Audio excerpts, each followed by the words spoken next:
Shalom saudara kekasih dalam Tuhan Yesus Kristus.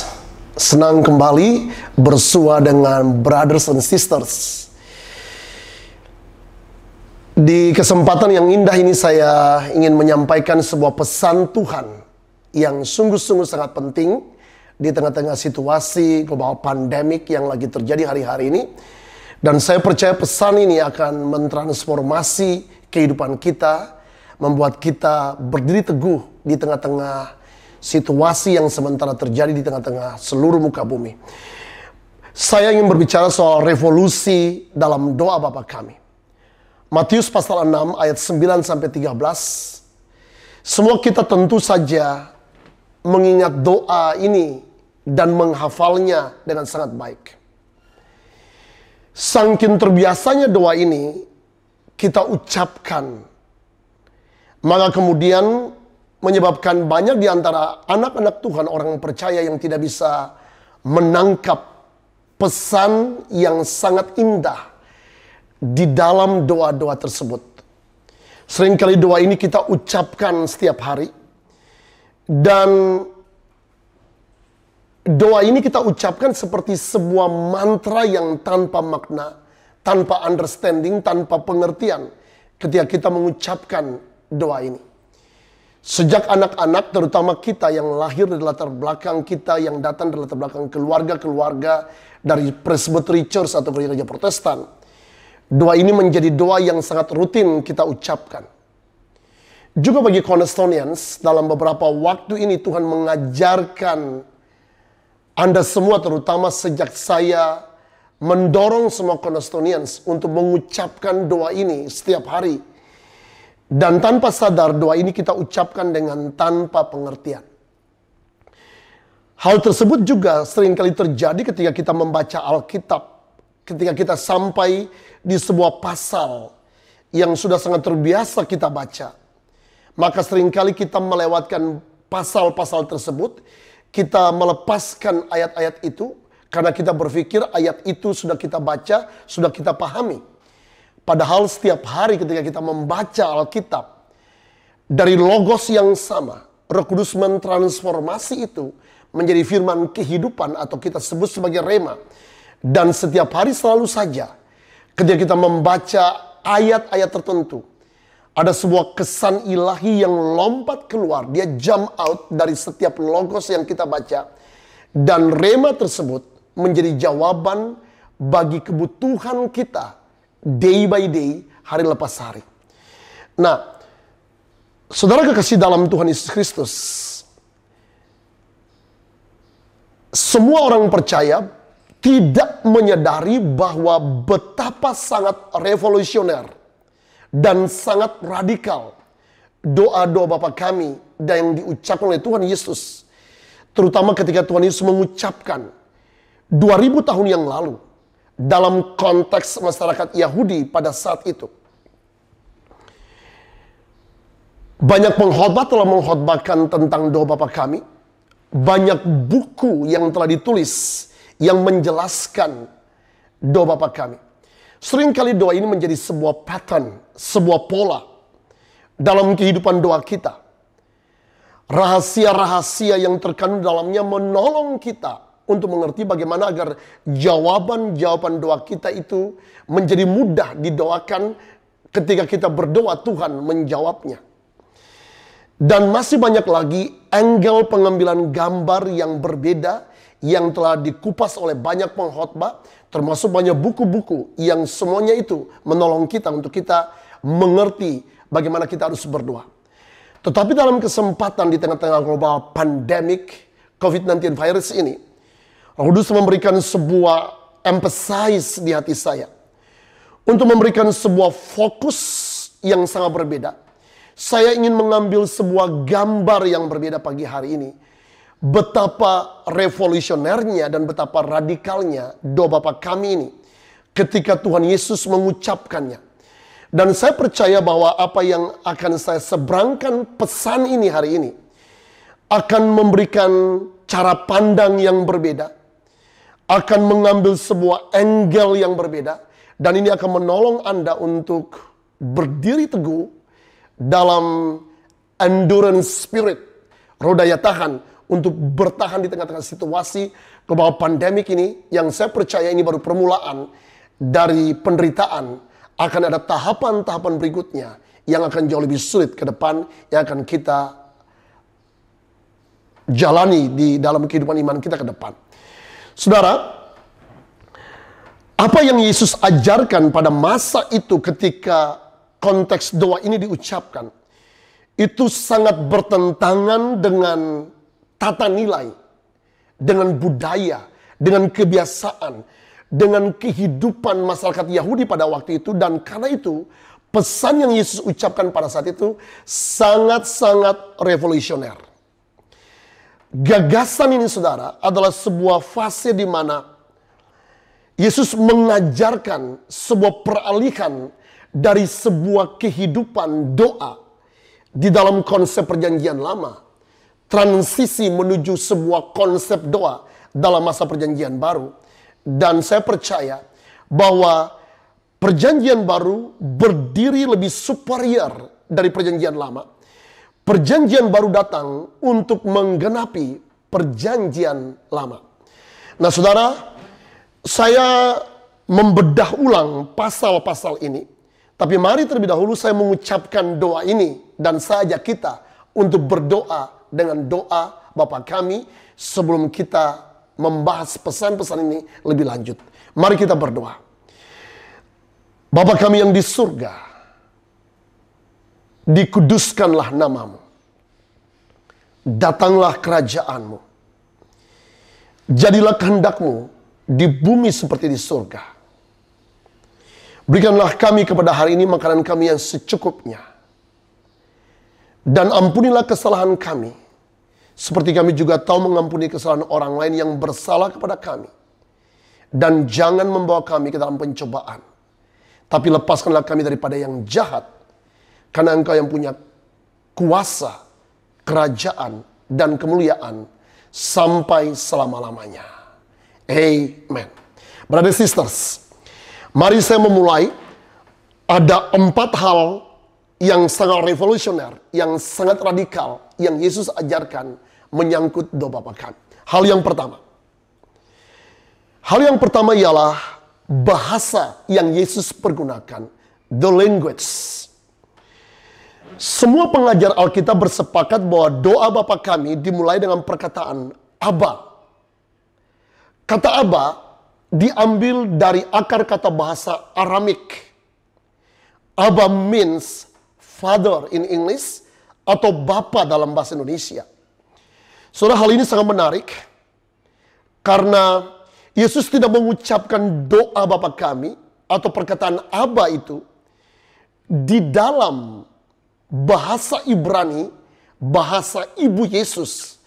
Atau Yesus tidak mengucapkannya, perkataan Aba, di dalam bahasa Yunani yang merupakan bahasa yang dipakai untuk menulis New Testament atau Alkitab Perjanjian Baru. Nah, pada masa Yesus hidup, bahasa utama yang dipergunakan sebagai alat komunikasi adalah bahasa Aramik. Karena itu sangat familiar kita mendengarkan banyak perkataan yang Yesus ucapkan dalam bahasa Aramik. Anda mungkin pernah mendengarkan perkataan-perkataan Talita Kumi, Efata, Aba, Raka, Eli, Eli, lama sabaktani. Dan jika Anda mengingat film yang sangat terkenal, The Passion of Christ, karya agung dari Mel Gibson, Anda dengarkan semua percakapan dalam film tersebut mempergunakan bahasa Aramik.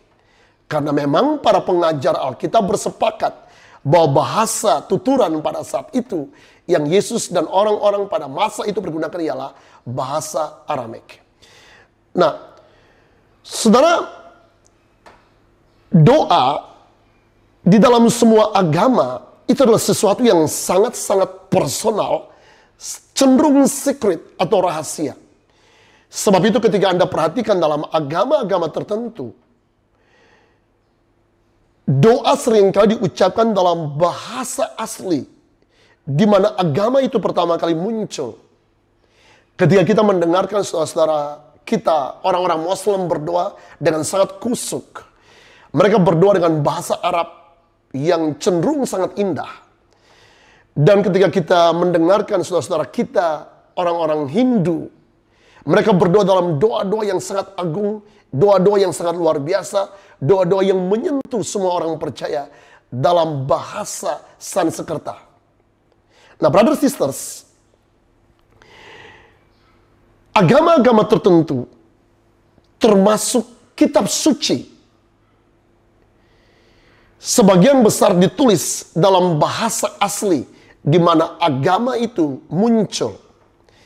Nah, kita harus sangat bersyukur kepada Tuhan bahwa di dalam kekristenan tidak ada bahasa agamawi yang spesial. Nah, jika Anda ingin mengetahui kebenaran Alkitab, Anda tidak perlu menjadi seorang yang ahli dalam bahasa Ibrani dan Yunani. Saya tentu saja tidak mengabaikan bahwa pembelajaran studi dalam bahasa Ibrani dan Yunani sangat penting bagi kita. Sometimes, as a pastor, as a teacher, saya juga mempelajari bahasa Ibrani dan membaca beberapa perkataan dalam bahasa Yunani dan Ibrani, karena itu sangat menolong kita. Tetapi kakak rohani saya, Dr. Brian Bailey, seorang yang sangat Tuhan urapi. Beliau menulis hampir kurang lebih 100 buku yang mempengaruhi ratusan bangsa-bangsa di seluruh dunia. Beliau berkata bahwa untuk memahami Alkitab tidak ditentukan dari kemampuan seseorang untuk mengerti bahasa Ibrani dan Yunani. Tetapi yang sangat diperlukan ialah Roh Kudus yang akan membantu Anda untuk memahami Alkitab. Revelation just come by the Holy Spirit. Demikian perkataan almarhum Dr. Brian Bailey. Nah, saudara, kerinduan Allah adalah untuk membuat gospel, good news, kabar baik, bukan hanya didengar oleh kelompok eksklusif tertentu, oleh orang-orang tertentu, oleh kelompok-kelompok dalam strata masyarakat tertentu. Tapi good news, gospel, kabar baik, harus didengar oleh semua suku, semua bahasa, semua agama, agar kemurahan Tuhan dan keselamatan Tuhan datang ke atas seluruh manusia dalam ribuan bahasa yang ada di muka bumi. Para sisters, dalam konteks masyarakat Yahudi pada masa itu, mereka selalu berdoa dengan bahasa Ibrani. Mereka tidak berdoa dengan bahasa apapun, tetapi mereka selalu berdoa dengan bahasa Ibrani. Nah, ketika Yesus memilih kata Abba, waktu Yesus mengucapkannya dalam bahasa Aramik, pernyataan itu adalah sebuah pernyataan yang menghancurkan semua tembok-tembok tradisi, semua tembok-tembok prasangka, semua tembok-tembok kebudayaan. Apa yang Yesus ingin sampaikan ialah, Yesus ingin membawa sebuah pesan bahwa ketika kita datang kepada Tuhan dengan bahasa apapun, doa-doa kita itu didengar oleh Bapa di surga. Bahkan Yesus sebenarnya ingin menyeberangkan sebuah pesan bahwa ketika Anda datang berdoa, waktu Anda berdoa dengan bahasa ibu Anda berdoa dengan bahasa Anda, maka doa-doa Anda itu pun sampai ke takhta Bapa. Saudara, ada hal yang sangat menarik untuk Anda perhatikan. Tidak ada satupun teks, tidak ada satupun buku, tidak ada satupun novel, majalah, kitab suci yang lebih banyak ditranslate ke dalam berbagai macam bahasa selain My Bible, Alkitab saya dan Alkitab saudara. Bible Translation pada bulan Oktober 2017 mengungkapkan sebuah data yang sungguh-sungguh sangat menggairahkan ketika kita mengerti data ini. Bible Translation merilis sebuah data pada tahun 2017 bahwa Alkitab Perjanjian Lama dan Perjanjian Baru telah ditranslate di dalam 670 bahasa yang berbeda. Dan Alkitab Perjanjian Baru telah ditranslate ke dalam 1521 bahasa. Saudara, itulah yang ingin Yesus sampaikan, sebuah pesan yang Yesus ingin emphasize di dalam pembukaan doa Bapa kami. Bahwa setiap bahasa, suku ras dapat datang berhubungan secara personally kepada Bapa di surga. Jika orang tersebut memiliki kerinduan dan dia bisa datang dalam bahasa apapun. Haleluya. Haleluya. Anda tahu bahwa ada banyak di antara kita yang menyukai bahasa-bahasa ibu kita. Saya dilahirkan di Ambon. Dari playgroup TK sampai dengan tamat S1 University di Ambon. Dan ada beberapa jemaat kita yang juga datang dari Pulau Ambon, dari Provinsi Maluku. Ketika saya berbicara dengan mereka, seringkali kami bicara dalam bahasa ibu kami. Itu sangat emosional, sangat-sangat menggairahkan. Sebagai orang-orang yang dilahirkan di kota Ambon, diaspora Ambon, Ambones, ketika kami berbicara dalam bahasa ibu kami, itu sungguh-sungguh sangat emosional, melibatkan perasaan yang sangat dalam. Nah, brothers sisters, sebagian besar di antara Anda juga ketika Anda bertemu sama saudara-saudara yang datang dari kampung kelahiran yang sama, Anda berbicara dalam bahasa ibu Anda. Di staf kami datang dari berbagai macam latar belakang. Ada anak-anak yang datang dari pulau-pulau Timor. Ada anak-anak yang datang dari pulau-pulau Sumba. Ketika mereka berbicara dalam bahasa mereka, saya kadang-kala mendengarkan dan saya seringkali guyon kalian bicara dalam bahasa roh yang saya tidak mengerti. Tetapi malaikat mengerti. Saya berkata kepada mereka. Beberapa di antara mereka berbicara dalam bahasa Kalimantan. Dan itu tentu saja menjadi sesuatu yang sangat menggairahkan. Nah, saudara, ada komunitas-komunitas bisnis, komunitas-komunitas hobi, musik, bola, atau other sports, olahraga yang lain, komunitas motor, komunitas alumni, yang seringkali kita mempergunakan, kita meng-create bahasa-bahasa tertentu yang dipergunakan secara intern. Di dalam bahasa Inggris disebut sebagai the jargon. Ya. Nah, saudara, jargon adalah kosakata yang khusus muncul dalam kehidupan atau lingkungan tertentu. Jargon biasanya tidak dipahami oleh orang lain di bidang kehidupan mereka. Misalnya jargon di bidang komputer. Kemarin saya berkonsultasi dengan salah seorang yang sangat capable di bidang engineering, terutama di bidang penataan sound system. Ketika dia berbicara kepada saya, dia menggunakan banyak istilah-istilah yang sangat teknis, dan saya berkata, saya tidak bisa mengerti sebagian besar apa yang Anda ucapkan. Sebenarnya Anda berbicara dengan IT saya, karena saya pikir dia jauh lebih mengerti dari saya. Nah, saudara, apa yang Yesus lakukan pada masa itu adalah sebuah pendobrakan terhadap sebuah batas agamawi.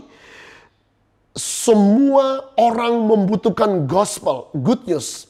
Itu yang menyebabkan kenapa gereja hari ini harus menjadi relevan dengan semua perubahan zaman pada hari-hari ini.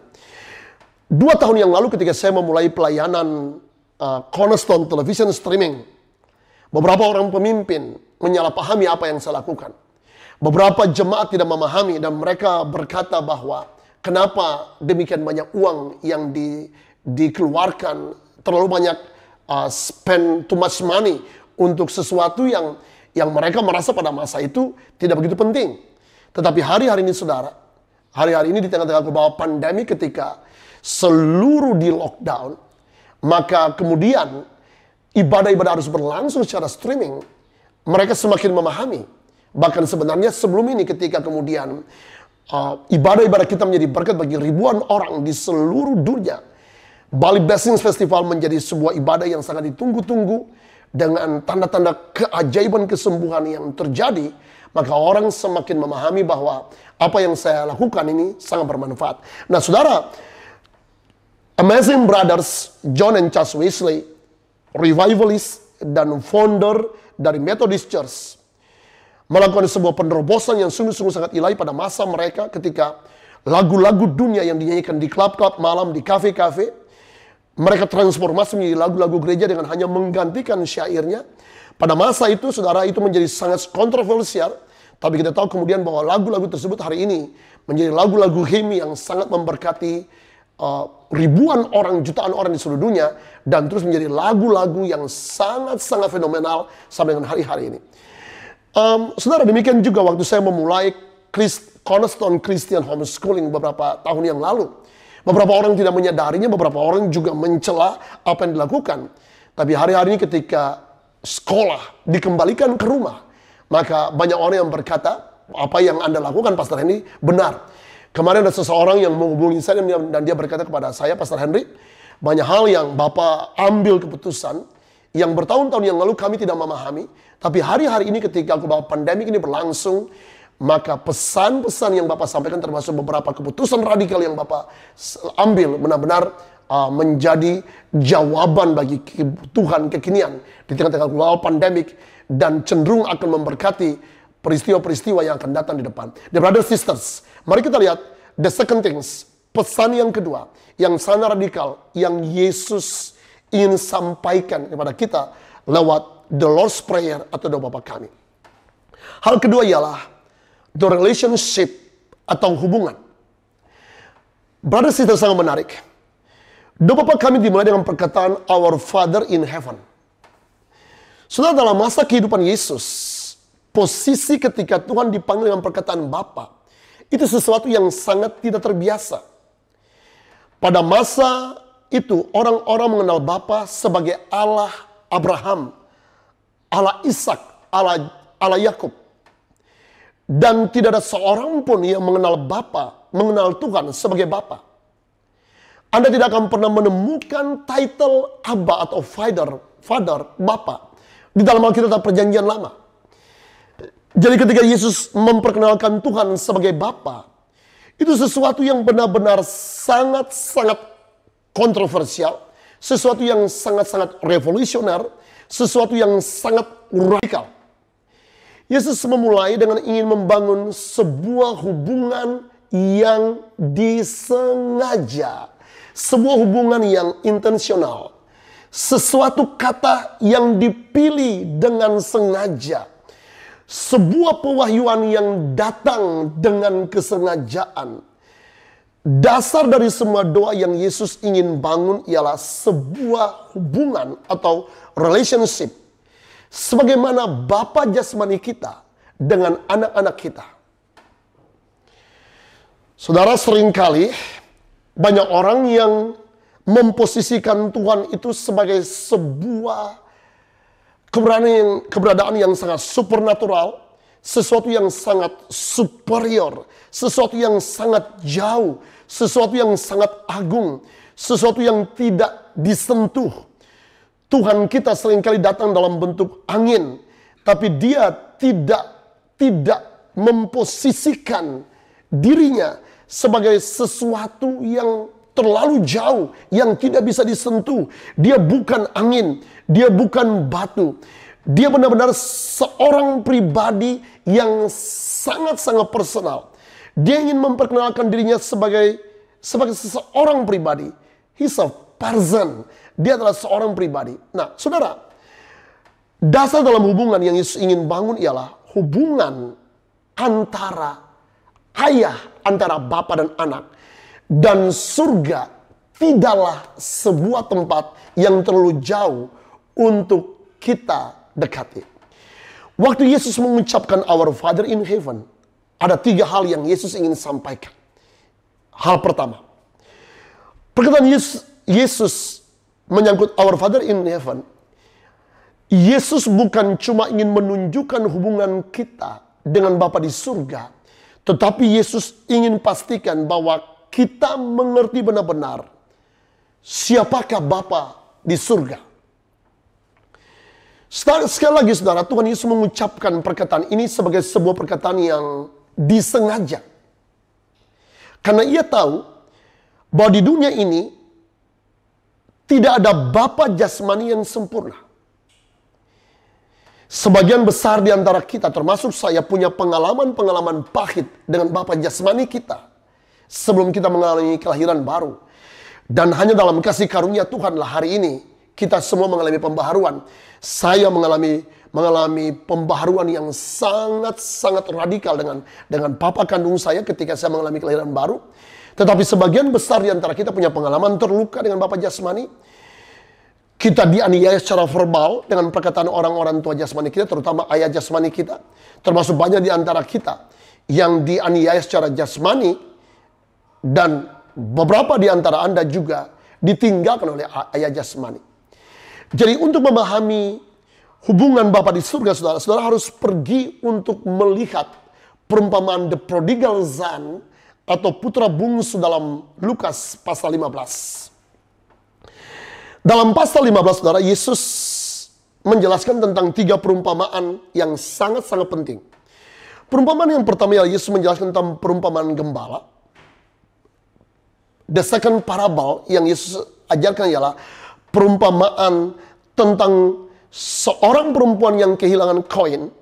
Dan kemudian Yesus melanjutkan dengan perumpamaan tentang the prodigal son.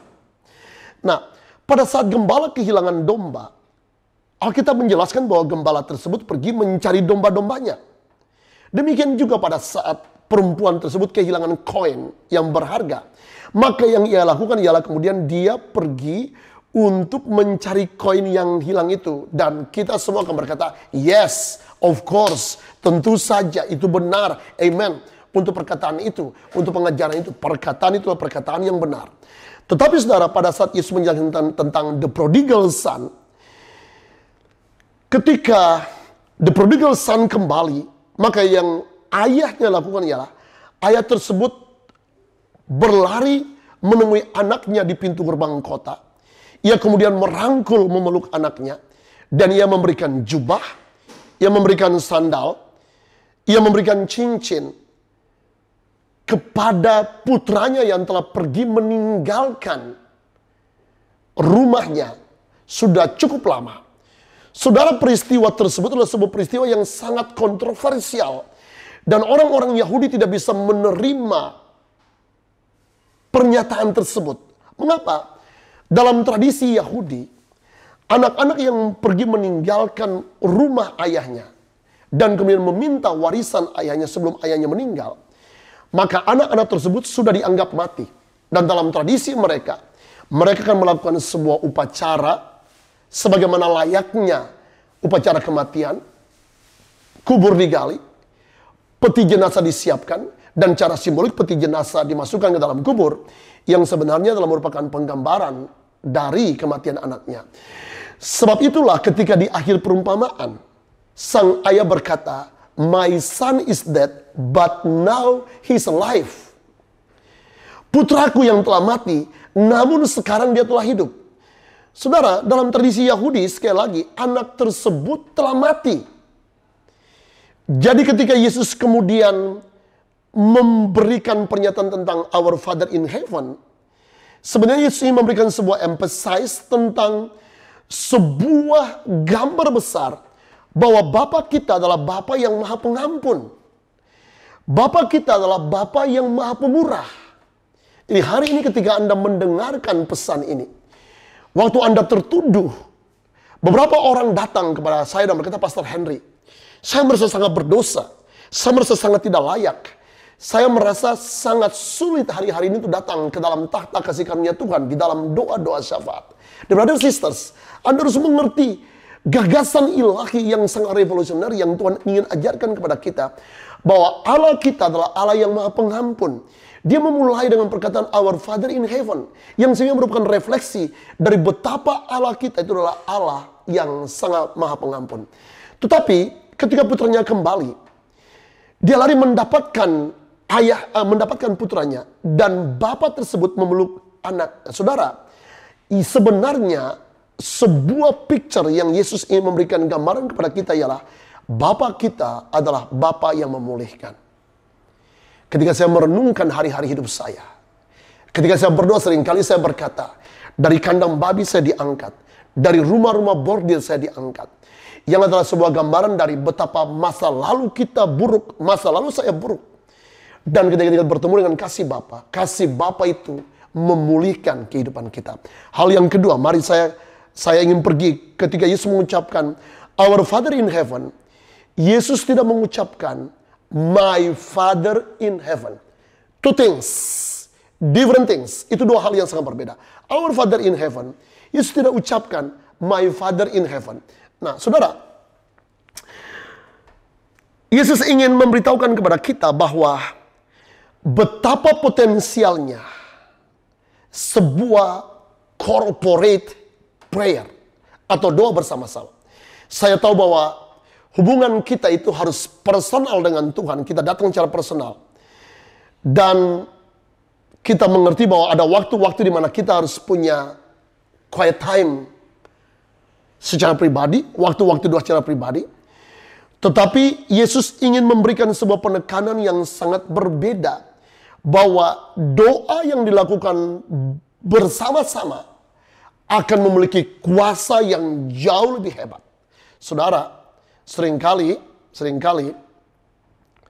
ketika doa-doa yang pasangan doakan sendiri, suami berdoa sendiri, istri berdoa sendiri, kadangkala itu takes long time untuk doa-doa tersebut dijawab. Tetapi ketika suami istri bersepakat berdoa bersama-sama, apalagi ketika anak-anak dilibatkan berdoa bersama-sama, maka doa tersebut akan cenderung dijawab lebih cepat. Itulah sebabnya mengapa di Cornerstone kita selalu membuat doa puasa korporasi. Area-area kita dorong untuk naik menara doa setiap minggu untuk berdoa bersama-sama. Dan sejak tanggal 1 April sampai dengan nanti tanggal 10 Mei 2020, kita masuk di dalam corporate 40 days prayer and fasting. Doa puasa bersama selama kurang lebih 40 hari. Mengapa? Karena sekali lagi, saudara, doa yang bersama-sama dilakukan, dinaikkan dalam kesepakatan, itu akan sangat cepat dijawab oleh Tuhan. Dear brothers sisters, di Cornerstone kami mempercayai bahwa menara doa, doa puasa, doa bersama-sama adalah merupakan salah satu pilar utama dalam kehidupan Cornerstone. Saudara, karena itu, di tengah-tengah situasi global pandemik ini, saya ingin mendorong semua Cornerstonians, semua virtual kongregasi, dan semua orang percaya eklesia yang mendengarkan pesan, come on. Kita harus mengakhiri perdebatan-perdebatan doktrinal kosong yang hari ini dilakukan di sosial media. Banyak sekali akun-akun yang muncul dan kemudian mengkritisi khotbah-khotbah hamba Tuhan. Dan kemudian memancing banyak orang-orang percaya memperdebatkan pesan-pesan tersebut, termasuk doa-doa hamba Tuhan. Saudara, jika kita ingin melihat global pandemik ini berakhir, maka kita harus datang dalam semangat doa Bapa kami. Apa? Our Father in Heaven.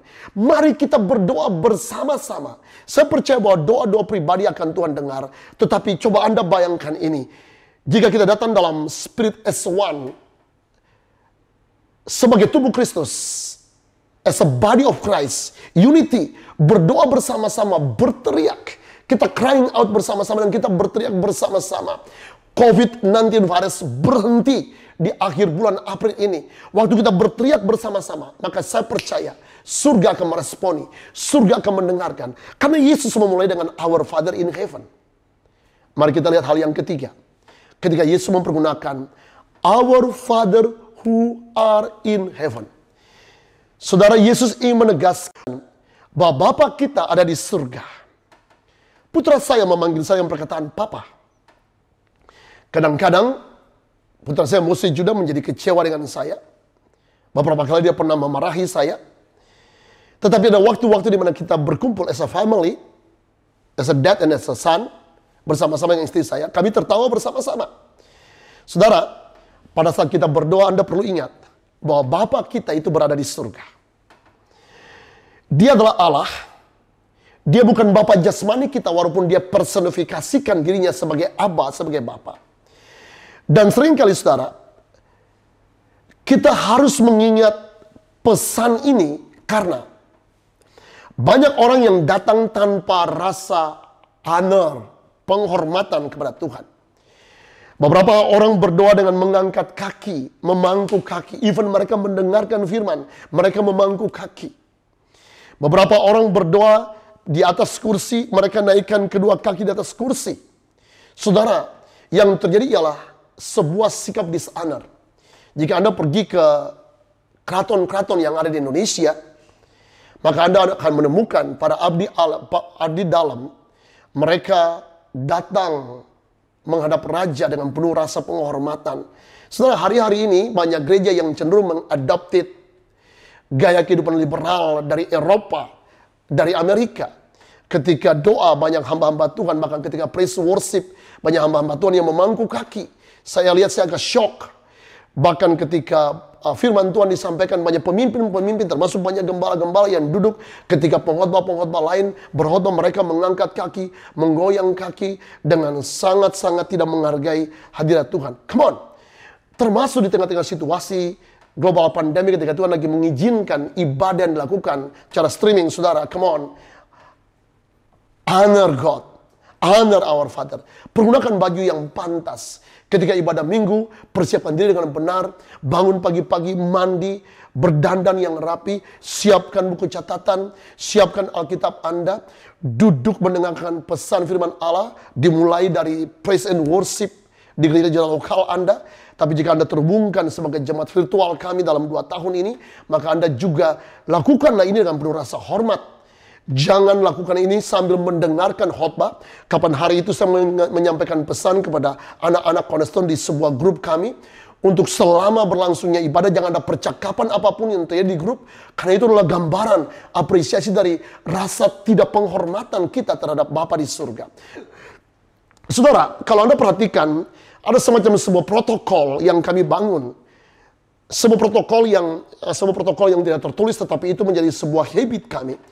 Jika Bapak ikuti semua revival festival atau festival Bali Blessing atau festival-festival apapun yang kami lakukan dalam ibadah-ibadah kami di Cornerstone, semua senior leaders termasuk kami berdua, saya senior pastor saya dan istri saya, ketika berdoa sebagian besar jam-jam doa kami, menit-menit doa kami dilakukan dengan cara kami berlutut. Itu second things terjadi pada saat kami berlutut. Yang pertama, kita humble ourselves, merendahkan diri. Tapi yang kedua, kita yielding, kita menyerah di hadapan Tuhan. Brothers and sisters, saya dorong Anda untuk mari kita membangun culture of honor.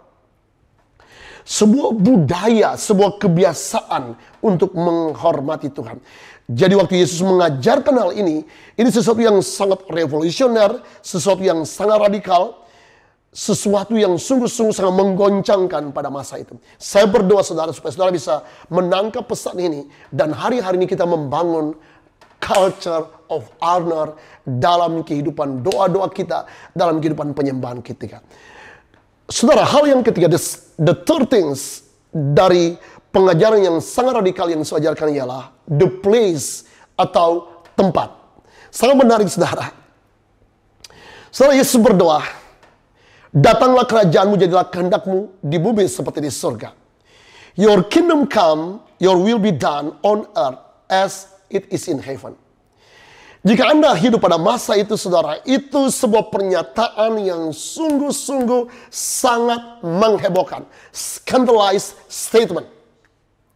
Sebab pada masa itu seluruh pusat penyembahan dilakukan di Yerusalem. Anda perhatikan dalam Yohanes 4 ayat 20-23. Nenek moyang kami menyembah di atas gunung. Tetapi kamu katakan bahwa Yerusalemlah tempat orang menyembah. Kata Yesus kepadanya, percayalah kepadaku, hai perempuan.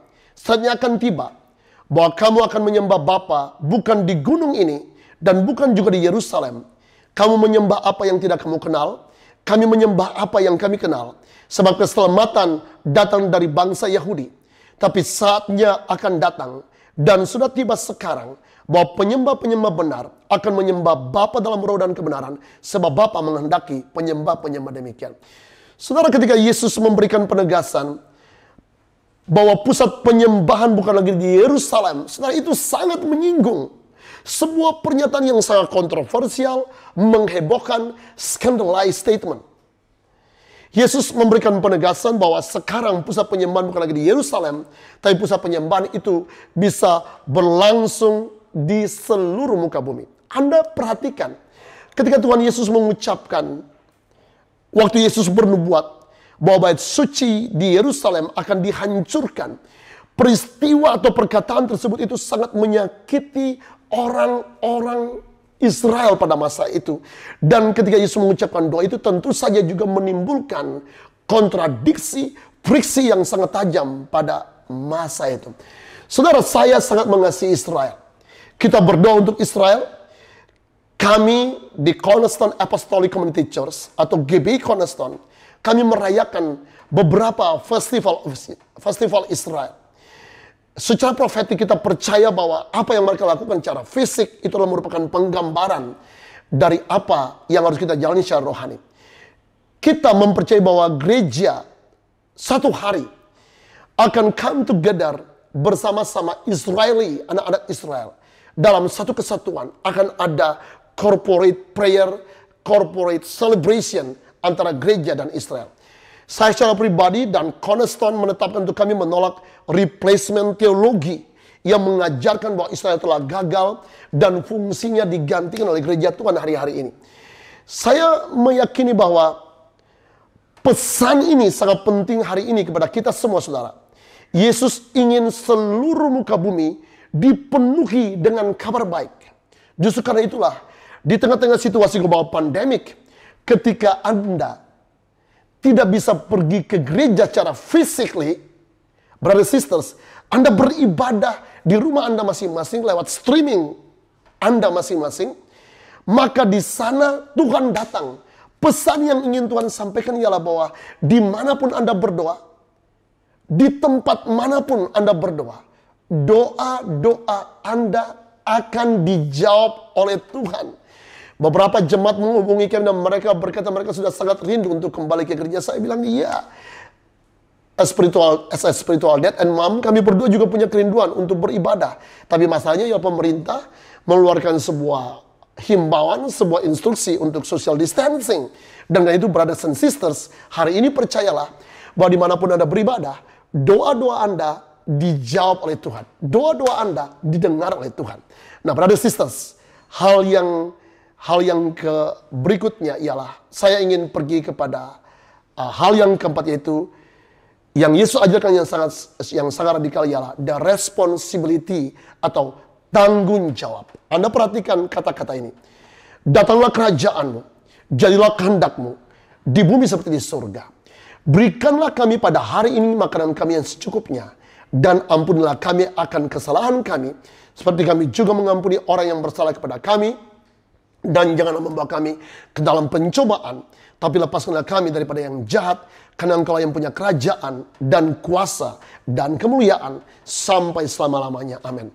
Hal berikut yang Yesus ingin ajarkan ya saudara, ketika kita memasuki tahapan ini, ada petition atau ada doa-doa yang kita datang dalam bentuk petisi, permintaan.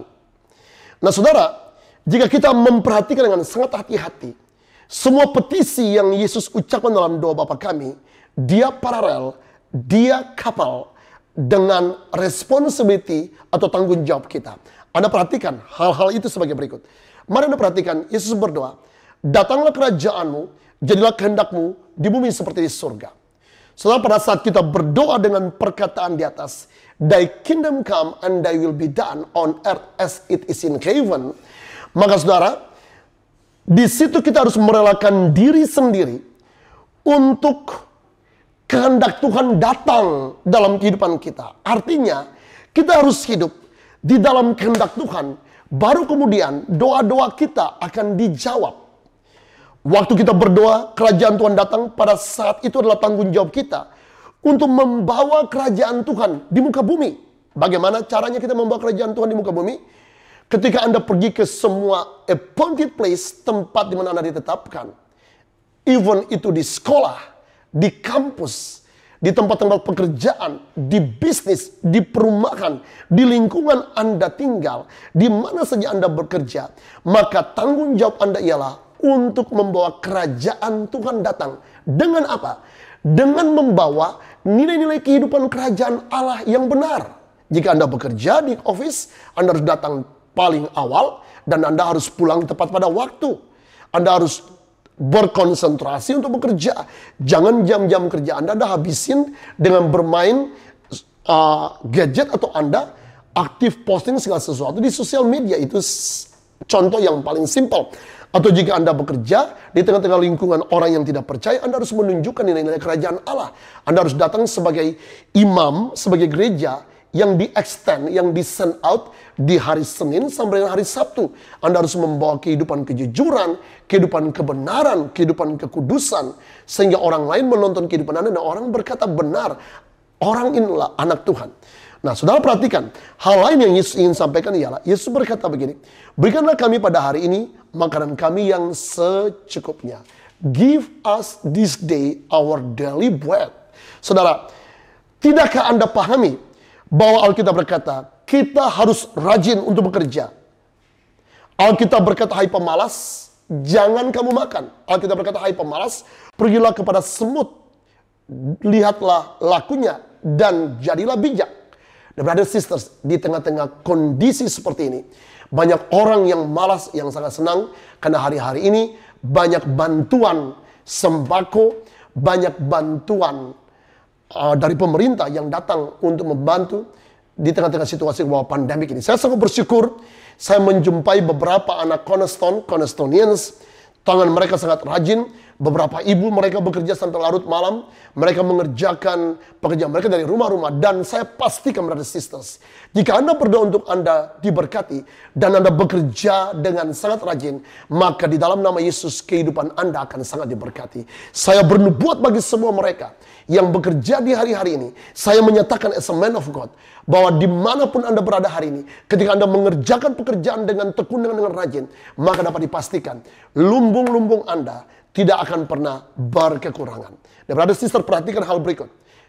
Alkitab berkata, dan ampunilah kami akan kesalahan kami, seperti kami juga mengampuni orang yang bersalah kepada kami.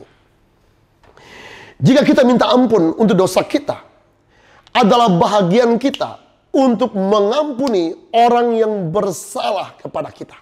Come on. Brother sisters, ini adalah kunci doa-doa kita dijawab.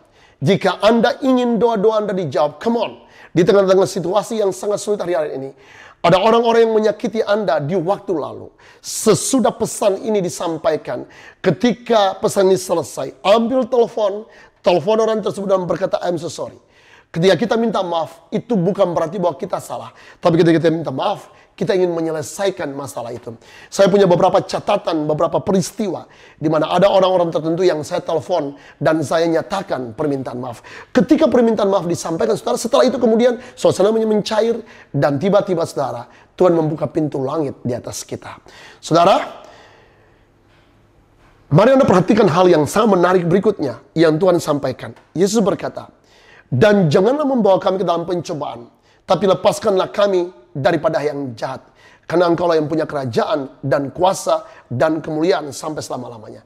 Tanggung jawab kita ketika kita ingin lepas dari pencobaan, maka adalah tanggung jawab kita untuk berlari meninggalkan pencobaan. Saudara, hari-hari ini di tangan kita, kita memegang dosa setiap hari. Sosial media penuh dengan semua informasi pornografi. Situs-situs yang dibuka, semua akun-akun yang ada, hari ini semua dipenuhi dengan informasi-informasi pornografi. Saudara, ada di tangan kita hari ini. Jika Anda ingin berdoa untuk pencobaan dilalukan dari kehidupan Anda, maka tanggung jawab Anda ialah untuk lari meninggalkan dosa. Remember Joseph story. Ingat Joseph story. Ingat peristiwa yang dialami oleh Yosef. Ketika istri Potifar menggoda Yusuf, maka yang Yusuf lakukannya, Yusuf berlari meninggalkan tante Potifar. Dan brothers sisters, saya ingin mengakhiri pesan saya hari ini dengan menyatakan bahwa di tengah-tengah situasi wabah pandemik ini, adalah hal yang sangat penting untuk kita mempergunakan prinsip-prinsip yang sangat revolusioner di dalam doa Bapa kami. Ambil pesan ini hari ini, berdiri bersama-sama, kita melakukan pesan ini. Akhiri semua perdebatan-perdebatan doktrinal yang kosong, yang tidak bermanfaat. Hindari untuk memberikan tanggapan-tanggapan yang miring di sosial media, termasuk jawaban-jawaban yang sangat-sangat menyakiti banyak orang dengan kemudian Anda memposting, men-share ulang pesan-pesan dari hamba-hamba Tuhan. Termasuk juga Anda tahu bahwa banyak sekali akun-akun yang sungguh sangat miring menyerang gereja Tuhan hari-hari ini. Mari kita berdoa hari-hari ini supaya kita mengambil waktu bersama-sama untuk berdoa agar global pandemik ini segera berakhir dan kehidupan kita kembali pulih. Walaupun kita bernubuat bahwa di depan kita akan ada the continuation of sorrows, penderitaan yang lebih lanjut dan akan sampai di climax of sorrows, tapi kita percaya bahwa anak-anak Tuhan yang hidup benar, Tuhan akan menolongnya. Saya berdoa di dalam nama Yesus Tuhan, memberkati semua saudara yang terhubung dengan pesan ini. Mari kita mengambil pesan ini menjadi bagian dari kehidupan iman kita. Dan doa saya, Tuhan memberkati semua bisnis, semua pekerjaan, semua usaha, semua rumah tangga, semua anak-anak kita yang lagi bersekolah. Brothers sisters, jika Anda terhubungkan dengan pesan ini dan Anda sakit, taruh tangan Anda di dada. Saya akan berdoa bagi Anda. Atau jika Anda bisa menyentuh area yang sakit, taruh tangan di area yang sakit. Dan biarlah saya sebagai hamba Tuhan, saya berdoa. Mari kita berdoa. Bapa kami yang di surga, dikuduskanlah namamu, datanglah kerajaanmu, jadilah kehendakmu di bumi seperti di surga. Aku nyatakan kerajaanmu datang di setiap mereka yang sakit. Aku letakkan tangan kehidupan dan aku nyatakan bahwa semua sakit penyakit, semua kanker, semua tumor saat ini, kuasa darah Yesus menyembuhkan. Aku nyatakan semua roh-roh jahat yang mengikat, roh kelemahan tubuh, aku nyatakan pergi. Aku perintahkan pergi tinggalkan tubuh mereka. Dan aku nyatakan darah Yesus mengalir. Kesembuhan terjadi. Kesembuhan terjadi. Kelepasan terjadi. Bagi mereka yang membutuhkan penghiburan, Roh Kudus datang menghibur mereka. Aku berdoa di nama Yesus Tuhan. Untuk semua mereka yang lagi terpapar COVID-19 virus. Dimanapun mereka berada hari-hari ini. Kuasa Tuhan aku nyatakan. Kesembuhan Tuhan aku lepaskan atas mereka. Dan aku nyatakan mereka dibebaskan dari COVID-19 virus di dalam nama Yesus. Aku berdoa bagi mereka yang sementara bergumul untuk ekonomi. Beberapa di antara mereka sudah tidak lagi bekerja, di PHK. Tuhan berikan kekuatan, kemampuan bagi mereka. Tuhan cukupkan semua kebutuhan mereka. Tapi aku juga berdoa Tuhan memberikan wisdom and understanding bagi mereka. Untuk mereka bisa mengelola semua potensi-potensi bisnis yang mereka bisa lakukan di rumah. Urapi tangan mereka. Urapi tangan mereka sehingga apapun yang mereka sentuh ada kehidupan di dalamnya. Bapak, aku berdoa untuk semua rumah tangga supaya hari-hari ini mereka kembali berkumpul bersama-sama dengan keluarga, membangun mesbah doa bersama-sama. Bapak di surga, terima kasih. Engkau berkati semua anak-anakmu. Aku lepaskan berkat ini dan aku nyatakan bahwa semua anak-anakmu akan cakap melewati semua ini. Aku berdoa secara khusus meminta kepada Tuhan supaya Tuhan benar-benar mengurapi semua orang-orang percaya, eklesia, semua Cornerstonians. Aku nyatakan demi nama Yesus Tuhan, tidak ada kekurangan apapun. Di tengah-tengah musim-musim yang sulit, aku ucapkan berkat untuk semua lumbung-lumbung penyediaan beras, lumbung penyediaan minyak goreng, lumbung-lumbung penyediaan gula, lumbung-lumbung penyediaan ikan, daging, sayur, buah-buahan. Tuhan berkati berlimpah-limpah demi nama Yesus Tuhan. Terima kasih Abah untuk pesan doa Bapa kami yang sangat revolusioner. Dan aku ucapkan berkat ini di dalam nama Bapa, dalam nama Putra Yesus, dalam nama Roh Kudus, itu dalam nama Tuhan Yesus. Berkat ini aku lepaskan bagi semua orang percaya dari gunung Sion rohani yang kudus, memberkati engkau saudaraku dalam nama Tuhan Yesus. Haleluya. Amen. Tuhan Yesus berkati saudaraku, tetap kuat dan never ever ever give up. Haleluya. Amen.